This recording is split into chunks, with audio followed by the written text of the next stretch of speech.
Hello everybody and welcome to the 13th round of the 1993 season for the Italian Grand Prix here on F1 Challenge. We head to Monza, also known as the Temple of Speed, given the name due to its monstrous straights. If you missed our last episode at the Belgian Grand Prix, make sure to go and check that one out before watching this one, as it saw the two Williams drivers clash on circuit and the result causing massive championship implications. Going into this round, Damon Hill has his lead slashed by his teammates from 12 to just 6 points in the championship, following a popular victory for the Frenchman. Another podium for Michael Schumacher sees him climb away from the chasing pack, whilst a second consecutive points finish for the Lotus of Johnny Herbert sees our battle with the British team become a lot harder.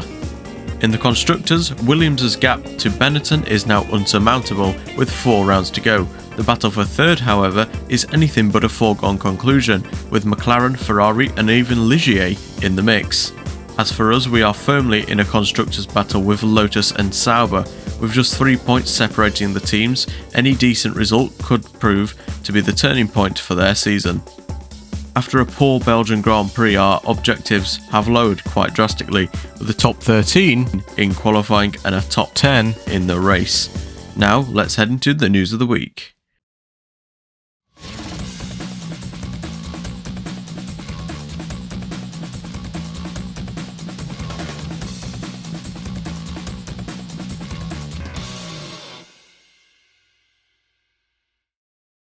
Hello and welcome to the Italian edition of the News of the Week, where we start off with a driver change at the Tyrrell team.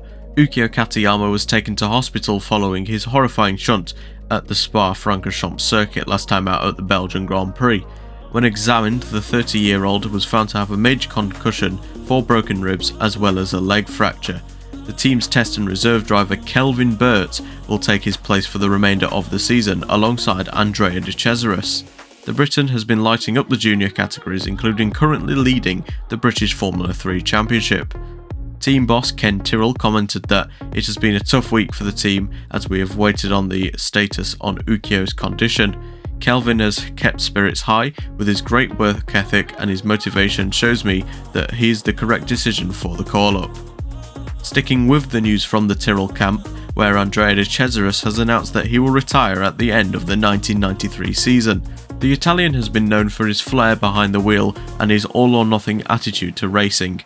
In his 14 seasons in the top flight of motorsport, he has amassed 55 career points, 5 podiums, 1 fastest lap and 1 pole position. The question will remain on who will replace the veteran at Tyrrell alongside Ukyo Katayama, with rumoured drivers such as Yuki Arboleto, Christian Fittipaldi, Jaden Harrison and Emmanuel Naspetti in talks with the British outfit. Riccardo Patrese has also announced that he will retire at the end of the 1993 season. Patrese has been known for his excellent racecraft as well as his technical knowledge while in Formula 1, as he also holds the record for the most race starts in the history of the sport. Patrese spoke ahead of his final ever home race, discussing that "My career has certainly been a rollercoaster, but I've enjoyed it the full way through. My aim is to still help Benetton get second in the Constructors, but after that, who knows?" Patrese's career will be seen as one of the greatest drivers to never win a championship, with 270 career points, 35 podiums, 13 fastest laps, 8 pole positions and 6 race victories. Media outlets have made articles on the Italian's retirement, speculating whether a motivating factor for his departure is a lack of decent contract offers, with Benetton opting to let him go at the end of the year. In his place at Benetton will be the Briton of Mark Blundell to drive alongside Michael Schumacher, signing a 1-year deal with the Italian team. Whilst he hasn't had any standout moments in his Formula 1 career, he's a driver well known for his consistency and level-headedness behind the wheel. Having a consistent number 2 to the German will be what Flavio Briatore would be looking for in his team following the departure of Riccardo Patrese, and Blundell ticks all the boxes. Blundell appreciates being given a chance at one of the best teams on the grid, stating that it's a fantastic opportunity to me. I know my role within the team, yes, but if I can prove what I made to the team, then I can have a long-term future here. Onto the upgrades now, where McLaren introduce a new underfloor and diffuser for the Italian round. This is expected to help drastically through the quick chicanes at Monza and will benefit them for the rest of the season, with Estoril, Suzuka and Adelaide all being high downforce circuits. Ligier and Jordan both released new specs of their front wings, allowing for more downforce. This should allow for more precise turn-in, an important advantage to have, with these chicanes around the circuit being such a massive impact on lap time. LaRousse fetched a drag reduction update for Monza in the hopes to get more points on the board. The sleeker body design should allow for better straight line speed on the long straights. Mugen revealed a new B-spec engine for the footwork team, an update that should see better fuel efficiency as well as an increase in power by an estimated 15 horses. The team themselves also fetch a new lower downforce spec wing for the weekend, further increasing to their straight line speed. Footwork are one of only 3 teams alongside Tyrrell and Scuderia Italia to not score any points this season, but aim to make one big push to try and salvage something from a poor season. Scuderia Italia also introduced new lower downforce spec wings for Monza in an attempt to catch up to the chasing pack. Lotus shaved weight off their car, allowing for better predictability on corner entry, as well as an increase in speed on low speed corners. That's all for the news of the week. Now let's head into qualifying.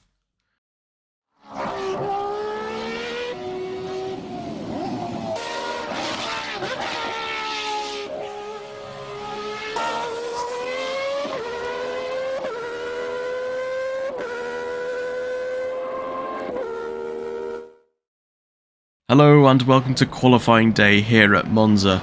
We'll be hoping for once again a good qualifying result, but especially so as it is Lamborghini's home Grand Prix, our engine supplier at LaRousse, and it's also their final home Grand Prix with the LaRousse team before they move over to McLaren for 1994.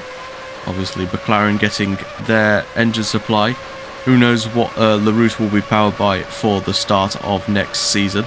As we start our first lap, Damon Hill currently holding down the fort for pole position at 21.1, a very decent lap time early on in the session to head through the first chicane. It's quite an awkward double chicane, but when you get it right, it does feel very satisfying to do. As we come through the first Lesbo, we touch the curb a little bit and it bowls us a little bit wide onto that outside curb. It's not really where you want to be, and it makes you lose a little bit of time. As we come through the Ascari chicane there as well, wide there. It's quite a scary corner, that the Ascari chicane that is, because if you go wide there on the grey asphalt on the right hand side, it's worth half a second up through the first sector on our first lap. Through the second sector we're 3/4 of a second up. It wasn't a great lap on that first lap, but this is a much more handy improvement to see. Up towards the line, I wonder what it's going to be, maybe in the 22s. It is a 22.9, so that's a decent lap from us there. As I was saying, if you go wide there at the Ascari chicane, not only do you get stuck on the curb, but if you go wider than that onto the grey asphalt, then there's a massive bump on the exit of the corner, and pretty much you almost spin around every time you hit it. So we need to be really cautious of that, both in the qualifying session and in the race. As we head into the first chicane once again. A lot of curb you've got to take there. You've got to take a lot of curb or you're just going to lose so much time. 3.5 tenths up on our personal best, and we're actually fastest in the first sector. So it's quite an interesting thing to see. We were a little bit cautious there through the Ascari chicane. Not quite as far up as we were before, but it's a good final sector and sees us improve by about 4/10 of a second. On the lap following that, we clipped the curb too much and tried holding it in there to try and not lose the lap, but we spin around as a result, and through goes Kelvin Burt. He's in for Ukyo Katayama, and I know already that quite a few of you will be fans of the Britain's arrival in Formula 1, I guess. As there on the side of the road on our final run of the session, there was John Lacey off to the side of the road. Let's see what happened with the Ferrari driver. Oh, and it's suspension failure. Front left suspension failure there for the French Sicilian driver, and he will partake no longer in the qualifying session. His session is going to be massively hindered by that, and he's not going to be able to set another good qualifying lap time as we now begin my final lap in the session.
And a poor run through the first sector left us with a lot of time to gain in the final two sectors, and it sees us improve, or doesn't see us improve, sorry, as 13th place. It's not a bad place to start as we now head into the Italian Grand Prix.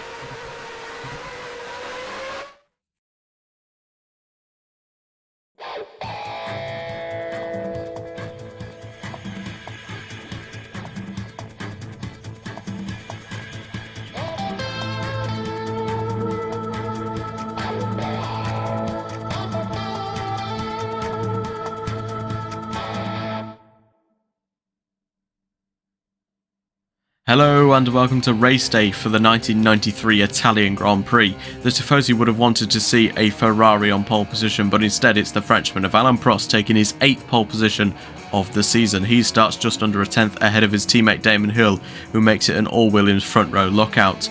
Michael Schumacher completes the top 3, just over half a tenth ahead of his teammate Riccardo Patrese in his final ever home Grand Prix. He makes it an all Benetton second row. Jean Alesi, despite his mechanical troubles at the end of the qualifying session, he starts in the top 5, just ahead of his Austrian teammate Gerhard Berger.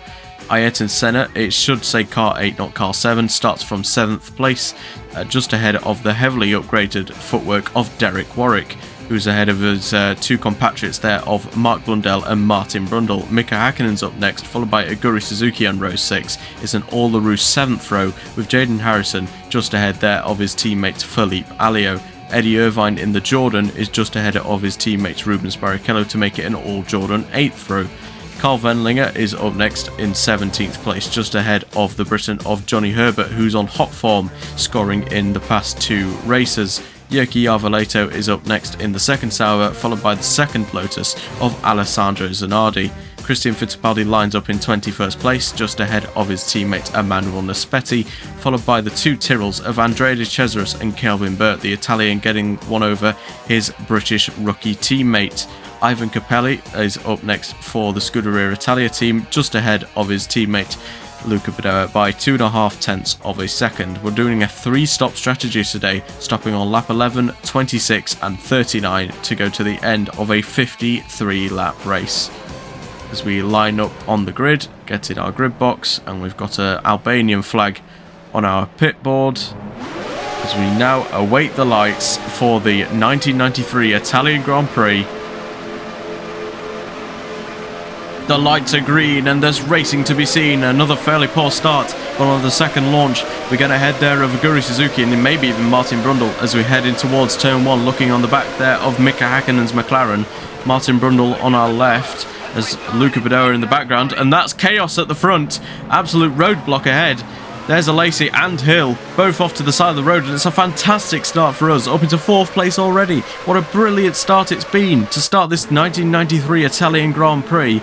On board now with Luca Badoer, he's stalled on the grid, and his first ever Italian Grand Prix is going to come to a premature close on lap 1. Damon Hill, though, the championship leader, in towards turn 1, certainly made a mistake. Let's see if it was caused by anyone else. In towards turn 1, he's looking towards the inside of his teammate Alain Prost. There's more contact, as there was in Belgium, and Damon Hill goes sweeping round, having a half spin, and he's going to lose a couple of places. He's not going to lose that many because there's absolute carnage behind.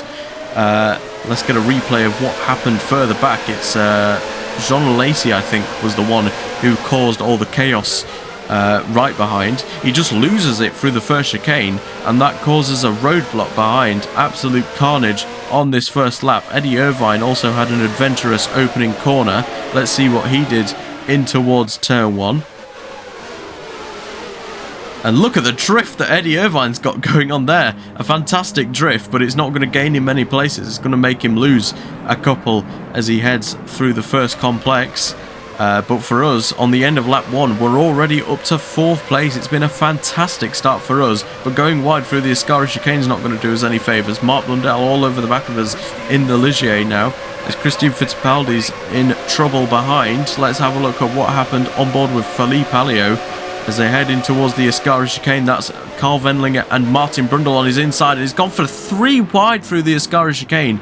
A completely bonehead move there, to be realistic, from my teammate Felipe Alio, and he's caused absolute carnage once again. Carl Wendlinger there spinning round as Johnny Herbert just creams straight into the back of Christian Fittipaldi, and there's more cars being collected in that incident. The second Minardi there of Emmanuel Naspetti, one of the Scuderia Italia cars, losing their front wing as well. Back to us, and we're now going in towards the Parabolica for the first time, and that's very wide. The Ligier has been able to carry a lot more momentum there through the Parabolica corner as Johnny Herbert's been given a 10-second penalty. Side by side across the line between myself and the Ligier driver. Here comes Damon Hill as well to make it a third driver added into this battle for 4th place. Damon Hill looking towards my outside. There wasn't any room there, but he's gone for it. He's hit the side of us and we've gone spinning round. And there's chaos behind. There's a massive crash behind. An absolutely huge incident. Let's see what happened. On board now with Damon Hill, looking towards our outside. There wasn't really any space to go for a move on the outside of the first chicane. And there's a carnage behind, I believe, as Mika Hakkinen there, looking to try and get past one of the footworks. It might be Derek Warwick, if I believe correctly. Looking towards turn 1. Oh, and there's contact there between Hakkinen and Warwick. Brundle unable to slow down, absolutely rifles into the side of the McLaren, and that's a big crash. There's Felipe Alio flipping Martin Brundle upside down, and that's a huge crash. Hopefully Brundle's alright, but that's going to mark the end of this race start. Red flag on lap 2, and we're going to restart this race on lap 3. There's going to be 5 cars out of this race. Martin Brundle, Derek Warwick, Felipe Alio, as well as Naspetti and Berdoa, as we now see the restart order. Prost starting on pole ahead of Patrese, who got ahead of his teammates on the first start. Mark Blundell on the second row in 4th, followed by Gerhard Berger in the Ferrari. We start up in 6th place. We've gained 7 places off that start. We'll be hoping to keep this 6th place, but we've got tough competition behind. Damon Hill, Mika Hakkinen, Aguri Suzuki in that upgraded footwork. The 3 drivers directly behind us as Rubens Barrichello completes the top 10. Yuki Arvoleto in the Sauber, followed by Eddie Irvine in 12th. Zanardi up next, followed by Carl Wendlinger and Kelvin Burt on his debut. The restart sees him in 15th, ahead of the home hero of Jean Alesi. Andrea de Cesaris in the second Tyrrell is up next in 17th, followed by Ayrton Senna, who was caught up in that incident with the French Sicilian driver at turn 1 on lap 1, is alongside his countrymen Christian Fittipaldi, Ivan Capelli and Johnny Herbert will be the 2 remaining drivers, as we've got 21 drivers left to restart this race, 5 retirements, as we now await the lights for the restart of the 1993 Italian Grand Prix. The lights are green and there's racing to be seen once again here at Monza. We got hit up the rear there as there's contact between the Benetton and Mark Blundell as we're heading towards turn 1. Gerhard Berger looking towards our outside as we head into the first chicane for the second time in this race, or the third time rather. Gerhard Berger though gets through and he's back up into 5th place. Andrea de Cesaris though will not partake any further in his final ever Italian Grand Prix. Another victim to an electrical problem sees him stall on the grid, and he is also out of the Italian Grand Prix. Looking now towards trying to get past Gerhard Berger, as Mika Hakkinen was given a 10-second penalty for that collision with Derek Warwick on the last start. As they're down the inside, it's a very bold move indeed from us as we now get past Gerhard Berger. There's more carnage behind, more chaos. As we look on board now with Alessandro Zanardi's Lotus. Let's see what happened. I believe Barrichello was involved. Oh, and there's enter stage left from Carl Wendlinger completely wipes out Rubens Barrichello, and that's going to mark the end of the Brazilian's race. Carl Wendlinger also requiring a new front wing, as look at the straight line speed that Gerhard Berger's got. It's an absolutely brilliant run, and he's going to get ahead of us there, back up into 5th position. As I'm starting to realise that the AI in the race trim at least are miles faster than what they were in qualifying. As now we've got Damon Hill all over the back of us. We've not really got anything to any legs to stand on right now. As there goes Damon Hill up the inside, and we go wide, almost touching the grass a little bit, as we saw there that Carl Wendlinger got a 10-second penalty, and now Häkkinen is all over the back of us. We're getting completely swamped by everyone here, and maybe even Jyrki Arveleto can have a go here, so we might lose 4 places in about the space of 2 corners here. It looks towards the inside, but there's no space to try and get through, as on the start of lap 4, Alain Prost leads the way. He's got a comfortable margin ahead of Riccardo Patrese, who's having a great final Italian Grand Prix. He's just ahead there of his teammate Michael Schumacher, who's falling under pressure from the Ligier of Mark Blundell. Gerhard Berger and Damon Hill complete the top 6. Meanwhile for us, we're trying to get past Mika Häkkinen, maybe in towards the second chicane, as here in the pit lane, there's chaos even in the pit lane. Rubens Barrichello hitting the back of Christian Fittipaldi. The Minardi crew managed to get his car back out for the restart, for Fittipaldi's car, that is. But he will partake no further in this race, nor will Barrichello. He stalls in the pit lane, as there goes Christian Fittipaldi. No, that's Jyrki Arveleto, apologies. He goes down our inside in towards the Parabolica curve. Let's see if we can get in his slipstream and try and get past him. It's imperative that we need to beat these Saubers, as they're closing in the championship, and we need to keep them at arm's reach at least, and keep them out the points wherever necessary, as we've got a great exit out the first 2 chicanes, looking towards trying to get past the Finn in towards the second chicane. Can we brake later than the Sauber driver? We can indeed brake later than the Sauber driver. We get that place locked up, but for how much longer? We've gone wide there through the Della Roggia chicane. That's what it's called. I've been trying to figure it out while recording this. It's the Della Roggia chicane, Jaden. As we now head into the end of lap 6, this is. Because of course we've got the 2 restart laps, so this race has been shortened by 2 laps as a result. And Jyrki Arveleto again with a great run out the final corner. We'll see if he can put a move on us. He's going out of the track boundaries to try and overtake us. This is very ballsy stuff here from Jyrki Arveleto. He hits the wall even a little bit. It seems like he's able to carry on, lost a bit of momentum and can't quite find a place to overtake us. But that was a very, very, very gutsy move there from Jyrki Arveleto, as pushing too hard on the exit of the Della Roggia chicane, and we've gone spinning round, collected by Alessandro Zanardi, our great rival in this season it would seem. We keep having incidents with him, and here's another one to the compilation, and just, yeah, it's just unlucky really. And that's going to be me and Zanardi both requiring new front nose cones for our troubles, as there goes Kelvin Burt overtaking us round the outside at the Ascari chicane, and that's Kelvin Burt 1, Jaden Harrison 0. So we clearly know who the greatest ever British driver in Formula 1 is. It's very clearly Kelvin Burt, as we have a horrible stop, 14 seconds. We get jumped by Alessandro Zanardi as we entered the pit lane before he did, and we now rejoin in 18th and last place. Aguri Suzuki having a great race so far. He's challenging for the points, as there goes Ayrton Senna looking to try and get past Arveleto, and that's a big crash. He tumbled straight over the back of the Sauber, and that's going to mark the end of the race for both Senna and Arveleto. Fortunately, both of them are okay, but Leto very, very frustrated there with the Brazilians racecraft. As you can see that we're not really catching Zanardi. He's on a heavier fuel load, I was told over the radio, as here comes Michael Schumacher trying to defend against Damon Hill, who had a fairly poor start. This is the battle for 3rd place, and looking towards the inside is Damon Hill into the Ascari chicane. Michael Schumacher is having absolutely none of that and keeps the place for now, but it's only going to be a matter of time, I imagine, until Damon Hill gets through. As here goes Damon looking towards the inside of the Della Roggia chicane, brakes way later than Michael Schumacher can, and he is up into 3rd place now and can now set his sights on trying to get past Riccardo Patrese for 2nd.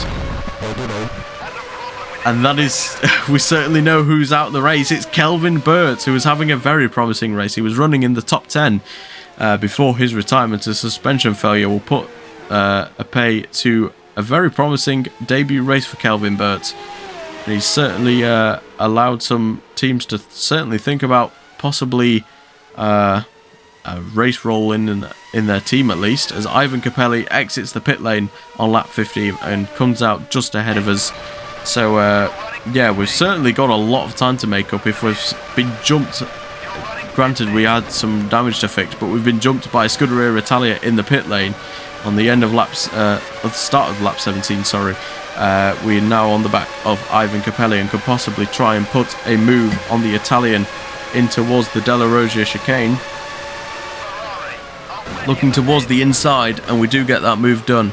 And we are now ahead of Ivan Capelli, and we're no longer in last place, which is something you want to see, as Alain Prost on lap 18 boxes for the first time in this Grand Prix.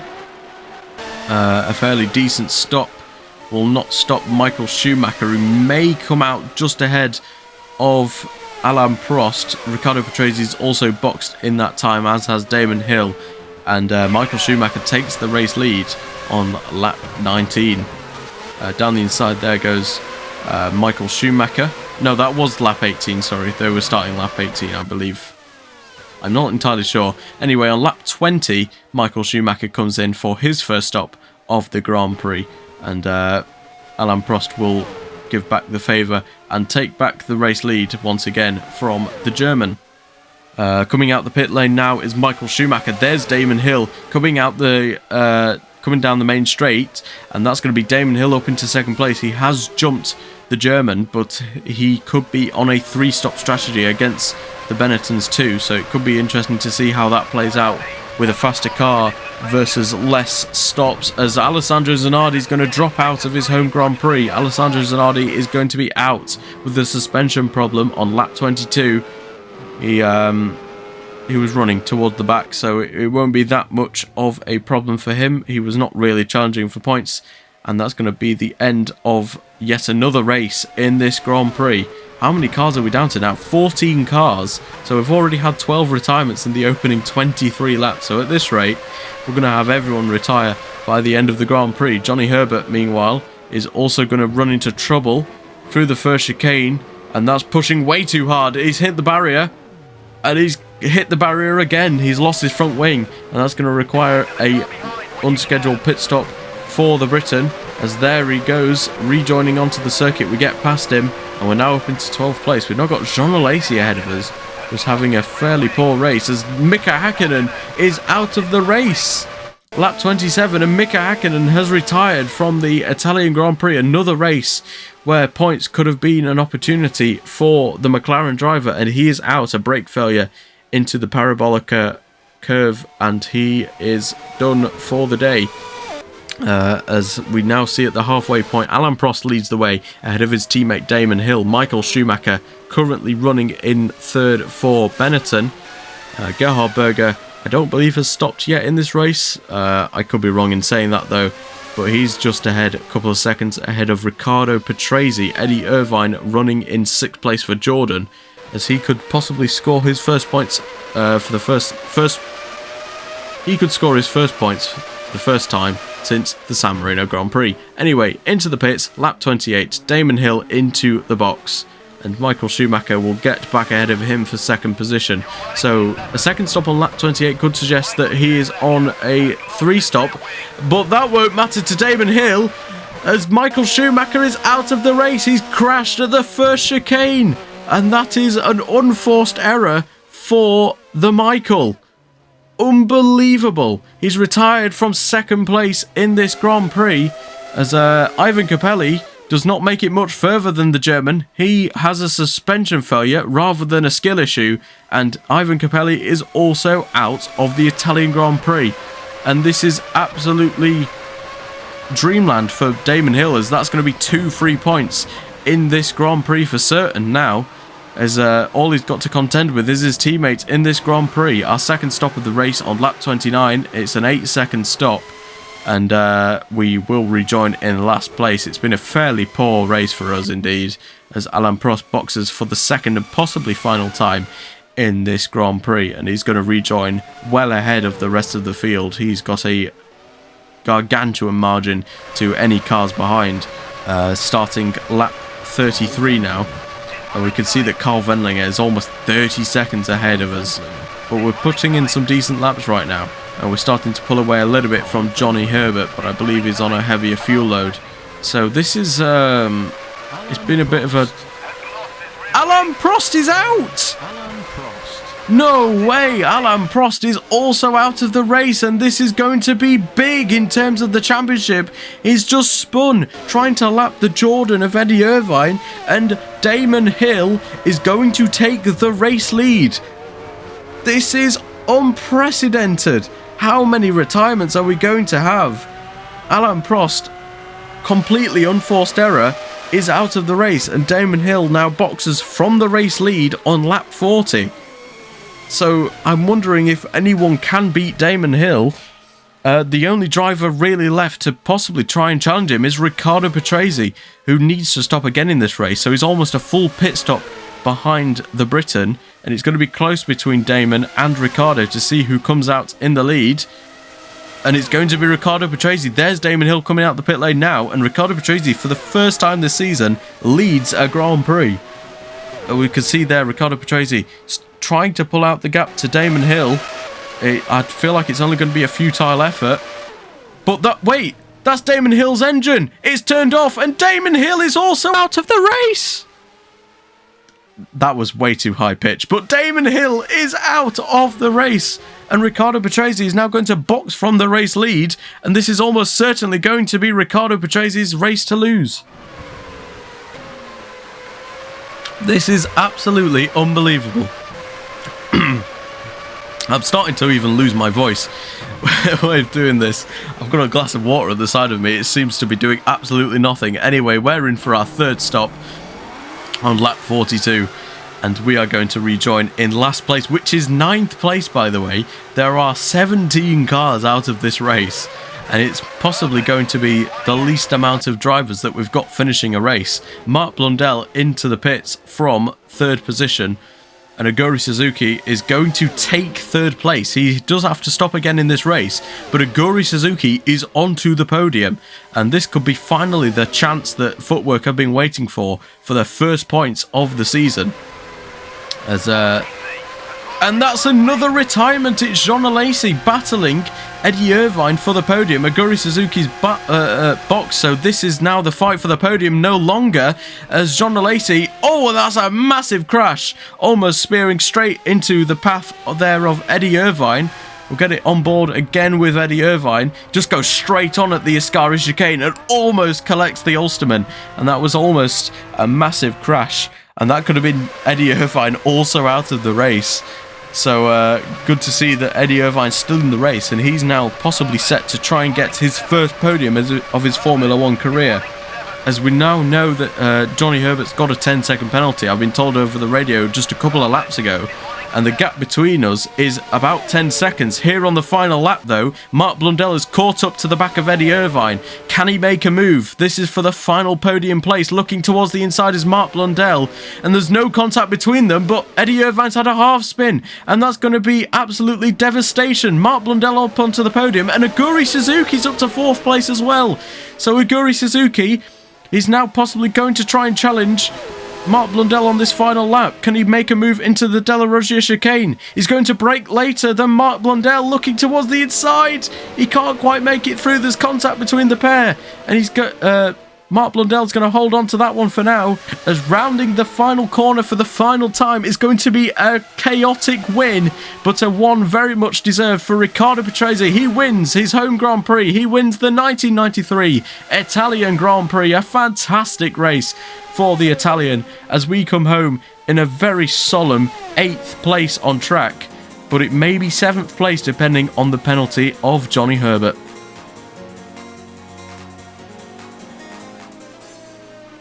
So then Riccardo Patrese takes his first win of the season, and that's also his first podium of the year. He wins 17 seconds ahead of the Ferrari of Gerhard Berger. Mark Blundell gets onto the podium with that brilliant last lap battle with Eddie Irvine and Aguri Suzuki. Suzuki just missing out on the podium, but he collects his and Footwork's first points of the season. Eddie Irvine will be sore to see that he could have had a podium today. In the end, it's 5th place for the Ulsterman. Carl Wendlinger picks up his first points of the season in 6th for Sauber. Despite a 10-second penalty, we were miles behind him. We do, however, get past Johnny Herbert, with the gap being 1/10 of a second between the two British drivers. We get 7th place, just ahead of Johnny Herbert. 8 drivers finished and 18 retired. John Alesi with a brake problem towards the end of the race.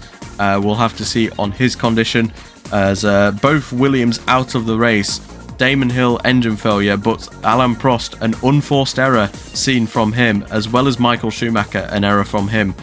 We also saw 10 retirements in the first 10 laps, including Yarvoleto, Senna, Fittipaldi, De Cesaris, Barrichello, Alio, Brundle, Warwick, Nispetti and Badoa all out in those first couple of laps.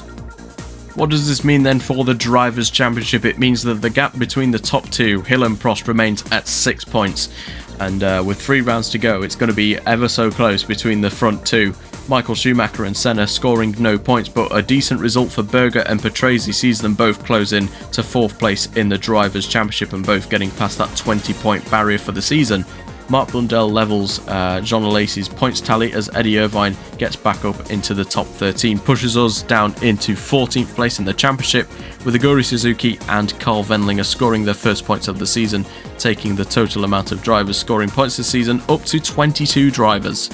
What does this mean then for the Constructors' Championship? It means that Williams has had their gap slashed by 10 points to Benetton, following Riccardo Patrese's very popular victory, and possibly puts Benetton in the front seat to take 2nd in the Constructors. Ferrari now move up to 3rd ahead of McLaren. Meanwhile, Ligier pick up a couple of valuable championship points and puts their tally up to 31 for the season.